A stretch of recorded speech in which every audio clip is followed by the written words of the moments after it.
Você não é especial. Não importa o quanto você tente se enganar, a realidade é imutável. Você pode até tentar fugir dela, mas no fim, o resultado é sempre sua própria mediocridade. Você vê todo mundo correndo atrás dos próprios sonhos e alcançando eles, enquanto você continua na inércia, mentindo pra si mesmo. Uma hora eu começo, nem é lá grande coisa. É tudo sorte. Até quando você vai continuar com essa máscara? Reprimir tudo isso não vai te ajudar em nada no final. Da mesma forma que fingir ser quem você não é só vai acabar te ferindo. Negar seus próprios problemas e principalmente seus sentimentos só vai te fazer perder o controle uma hora. Então acorda e se aceita logo. Por mais que você seja insignificante, assim como todo mundo, você ainda é o protagonista da sua própria vida, assim como o Mob. Shigeo Kageyama é um estudante que nasceu com poderes paranormais. Ele vive uma vida comum, apesar de ser um paranormal. Isso não torna dele uma pessoa melhor que as outras. Ele é ruim nos estudos, nos esportes e até mesmo socializando. Por mais que ele seja extremamente poderoso, suas inseguranças são tão grandes quanto seus próprios poderes. E é por isso que eu, Raider, vou apresentar pra vocês hoje a Odisseia de Mob Psycho. A história de um protagonista que superou suas próprias inseguranças e inibições, até se tornar 100%. Mas para isso, precisamos voltar um pouco no tempo. Antes disso tudo acontecer, o Mob era uma criança normal, assim como a maioria de nós. O Mob sempre se demonstrou uma criança comum. Ele demonstrava seus sentimentos, tinha amigos e usava seus poderes sem temer eles. Mas o que fez o Mob chegar no estado atual dele? Bom, ele perdeu o controle em um evento no passado, e acabou ferindo seu irmão, Uritsu. E para uma criança, o peso era demais para ele carregar. Então Mob parou de usar seus poderes e começou a reprimir suas emoções com medo de perder o controle de novo e ferir alguém. E talvez por obra do destino, o Mob conheceu alguém para carregar esse fardo com ele. Arataka Reigen, o maior paranormal da era moderna, mas na verdade ele é só um charlatão mesmo. O Mob chega no escritório dele buscando ajuda, e meio que da boca para fora, o Reigen acaba mostrando a luz no fim do túnel pro Mob. Os poderes do Mob não faziam dele uma pessoa especial. Existem pessoas com diversos atributos diferentes. Você deve aceitar eles como parte de si mesmo. O verdadeiro encanto é a gentileza. Se torne uma boa pessoa, só isso. Desde então, Mob começou a trabalhar pro Reigen e vivia sua vida sem usar seus poderes para tirar vantagem de algo. Ele ia pra escola, trabalhava, era apaixonado por sua amiga de infância e seguia vivendo sua vida normalmente. Ele até mesmo chegou a entrar no clube do fomento corporal, com a intenção de ganhar músculos e conquistar a Tsubomi.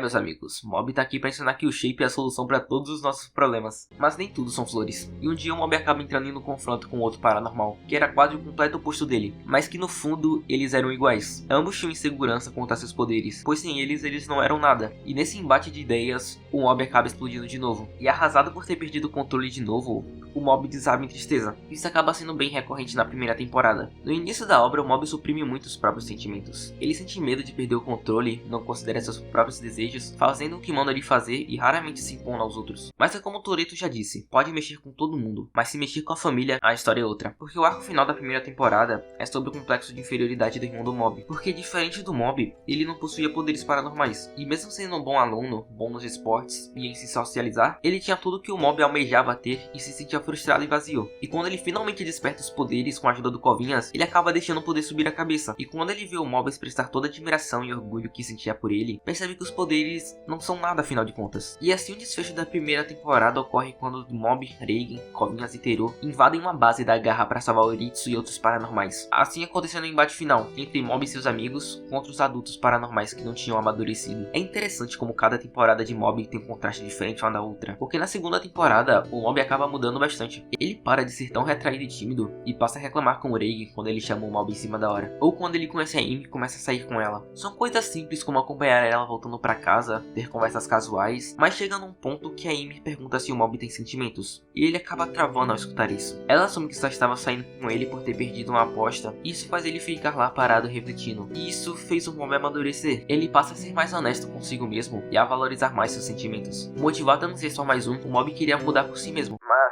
e se tudo isso fosse diferente? E se o Mob não tivesse seus poderes e continuasse a ser o mesmo de antes? Até que ponto ele poderia suportar a realidade? Se tudo que ele tivesse fosse tirado dele, o que sobraria afinal? Esse é um dos mini arcos mais sombrios de Mob, e isso acaba mexendo com qualquer um. Ver o Mob naquele ambiente escroto é desconfortável pra caralho, principalmente vendo que eles retratam bullying. Mas diferente de outros youtubers de anime que choram por qualquer mimimi, quando o Mob perde o controle e ensina a lição pra geral, eu achei muito foda. Principalmente depois do Covinha salvar o Mob e o Mob usar seu 100%, mas dessa vez com confiança. Mas eu diria que de longe o melhor ponto da segunda temporada é quando o Reigen acaba sendo babaca com o Mob. E convencido de que o Mob voltaria pra ele por achar que o Mob dependia dele, acaba percebendo que quem dependia realmente do Mob era ele. E quando o Reigen chega literalmente no fundo do poço e o Mob chega pra ajudar ele, é simplesmente de partir o coração. Mob Psycho é cinema, meus amigos. Muito melhor do que essas bostas que vem saindo atualmente. No final da temporada podemos perceber mais a evolução do Mob. De um garoto inseguro que não conseguia controlar seus poderes, até conseguir usar seus poderes da forma que bem entender. Embora essa temporada tenha muita ação, eu não considero isso nos pontos altos dela. Até porque a maior gratificação desse anime vem de acompanhar o mob. Ver o mob ficar lá até o final por vontade própria dá um orgulho genuíno, mas ainda faltava algo no mob. Ele já passou por muita coisa e até aprendeu a valorizar mais seus sentimentos. Porém, ele ainda não foi capaz de superar o seu passado. O mob ainda não conseguia aceitar a si mesmo e nem mesmo conseguiu realizar seu objetivo de se declarar para Tsubame. E bom,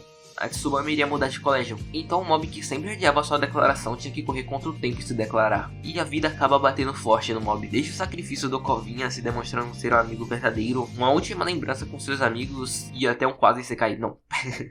Parei. Pra salvar o garoto, o mob acaba sendo atropelado e por conta disso, todas as emoções suprimidas acabam tomando o controle do seu corpo. O Shigeo Kageyama, aprisionado desde o começo da obra, estava enfim liberto, e ele vai em direção a Tsubame para se declarar, causando maior alvoroço e destruindo a cidade no processo. O Teru tenta impedir o mob de continuar a destruição enquanto salva os civis, mas aparentemente nada mais poderia parar o mob. E quando tudo parecia perdido, Arataka Reigen chega para salvar o dia. Com todos os esforços possíveis e sendo o mais verdadeiro possível, o Reigen e o Kovinhas ficam cara a cara com o mob, dessa vez sem mais máscaras. Era para ser verdadeiro. Para fazer o mob aceitar a si mesmo, o Reigen precisou fazer o mesmo consigo. E ele confessa que nunca teve poderes e que no fundo ele só usava o mob para ganhar dinheiro. Isso acaba fazendo o mob parar e encontrar a resposta dentro de si mesmo. Assim como o Reigen, ele tinha que aceitar outra parte de si mesmo. Ele não podia fugir ou suprimir, porque no fundo ele só iria ferir a si mesmo. Então, determinado, o mob vai se declarar para Tsubame e ele é rejeitado. Mas pelo menos dessa vez, o máximo que ela disse não foi um não, mas sim que ainda não enxergava o mob daquela maneira. Então, o nosso menino mob ainda tinha chances. E ele cumpriu sua missão, aceitando a si mesmo e se valorizando como pessoa. Acho que eu já posso dizer que o mob finalmente se tornou 100%. Ele saiu do nada, de um garoto retraído, ruim nos esportes e sem amigos, para um garoto que tem bons amigos e que sabe exatamente quem ele é, que mesmo com todo o poder do mundo, não cederia às coisas fúteis. Acompanhar toda a trajetória dele até o último episódio de novo foi tão incrível quanto da primeira vez. Ver o mob sorrindo no final é um dos melhores desfechos possíveis para essa obra que eu tenho tanto carinho. O mob me ensinou que se nem todo mundo for especial, talvez cada um de nós possa ser o que quiser. Eu acho que cada um vai encontrar sua própria resposta.